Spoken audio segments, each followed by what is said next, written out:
What's up, ladies and gents, and welcome to Protatomonster's League of Legends Top 5 Plays. My name is Parv and I'll be guiding you through today's episode filled with all the kiting, fighting, and skill you could ever want, so sit back, relax, and enjoy.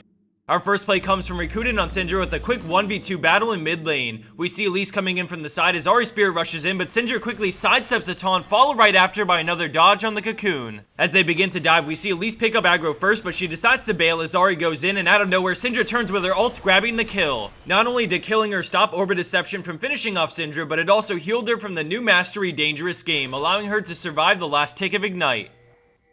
Moving along into our number 4 play, we have xtojx with a huge play on the Donger. Right from the start, we see a big team fight going on, and with red team's Vi overextended, they immediately lose their main tank but kill Lissandra. As they kite back, the upgraded turret deals tons of damage, but when Ashe immediately gets dropped, they start to retreat as Janna sacrifices herself as a distraction so that Heimer and Pantheon can get away from the fight. Left in a 2v4, the enemy Draven pursues to try and clean up some more kills, but an unexpected turnaround from the brush with the help of the turret allows him to blow through barrier and grab a vital kill. As Pantheon waits on his cooldowns, we see Rammus quickly gaining on the Brain, and despite a nice turret to stop his powerball, Rammus gets the taunt off and Heimer gets solo, but a clutch Zhonya's keeps him alive for now as his turret fires away. Blue team moves in for the kill, but they turn things around for a kill on Renekton as Pantheon scares away Nami, allowing Heimer to escape with his life. Rammus moves in quick, so he immediately goes back into the brush, using the turrets to outplay Rammus for their 4th kill in this play. Coming in at our number 3 spot, we have Yarrghman on Thresh support making all the plays. We see them sieging mid when out of nowhere a hook lands on the enemy Caitlyn. As his team kills her, we see LeBlanc flanking around the back, so Thresh drops everything for a clutch exhaust, keeping Varus alive through the burst as red team goes into full retreat mode with Master Yi and Singe coming in fast. Riven flashes and gets out of range of the chain as Thresh helps disengage with a flay on Singe, but Yi flashes over and goes for the Alpha Strike. Risking it all, he goes for the hook to prevent the free kill and reset on the enemy Yi, and somehow it lands as he gets flung, allowing him to come flying back in to rejoin his team. As they run back to the tower, Thresh falls so low, but he makes it back somehow and flays, allowing Jarvan to land an amazing 3-man ult to save his life. The rest of the clip plays out with Jarvan and Riven battling it out, picking up a kill on the Yi and eventually getting away, making this close play result in a gain for red team despite being caught in a 4v5 situation. Switching gears from a close team fight, we have MarianisDayan at 2nd place on Kha'zix with a 6 solo play. At the beginning, we see him struggle to take down the enemy Jackson. With a little help from Amumu, he grabs the kill and promptly runs away. He knows his team is losing the fight, so he makes his way around as Heimerdinger charges at him, but a quick leap over the wall gets him out of there as we finally see that the aftermath of this team fight has left him in a 1v4.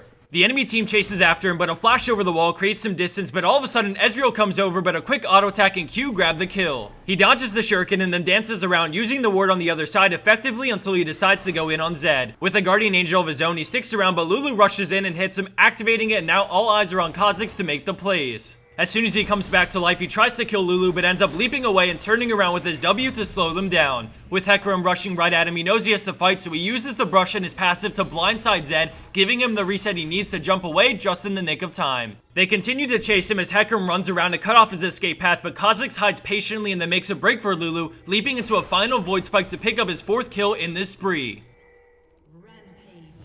And for our number 1 pro play for this week, we have RF Legendary on none other than his world-class Nidalee. Right off the bat, we see Ahri come in, but a quick pounce dodges the charm as he goes back in immediately with Lee Sin, straight onto Nautilus at first, and then onto Ahri, who he chunks low and leaves to die from Ignite, killing her despite using both summoners. With a fresh blue buff, he goes on the hunt and quickly finds Nami, deciding to chase after her as Nami heads straight back into the enemy Riven for help, exhausting Nidalee and using her ult to make it back there in one piece. Nidalee pursues and then gets stunned, so she decides to turn around and get out of there as Sona crescendos to stop Riven and allow a safe disengage. Knowing she can't get too close, she plays the range game, utilizing the speed from her passive to poke them down, but then all of a sudden Caitlyn comes around the back and Nautilus hooks her in. She quickly pounces away and runs around the bend, deciding to head to the wall and jump over it, and from here she could just run away and recall, but she actually chooses to keep on being a nuisance and jumps back over. With amazing sustain and a powerful mid-game, she looks for an opportunity to go in, and with Nami low, she jump flash Qs for the kill while dodging the Aqua Prison. With Riven moving in fast, she picks up the movement speed from her passive and then jukes her out as Lee Sin kicks Riven away. As Riven moves in for the kill with her ult, Lee Sin quickly safeguards out of it as they run back to the friendly Vayne and prepare to turn on Riven, but she quickly realizes this and backs off. Blue team goes back into the enemy jungle, but out of nowhere, Nidalee is surrounded, but with quick thinking, she pounces over the wall to dodge the charm, and now a second team fight has erupted.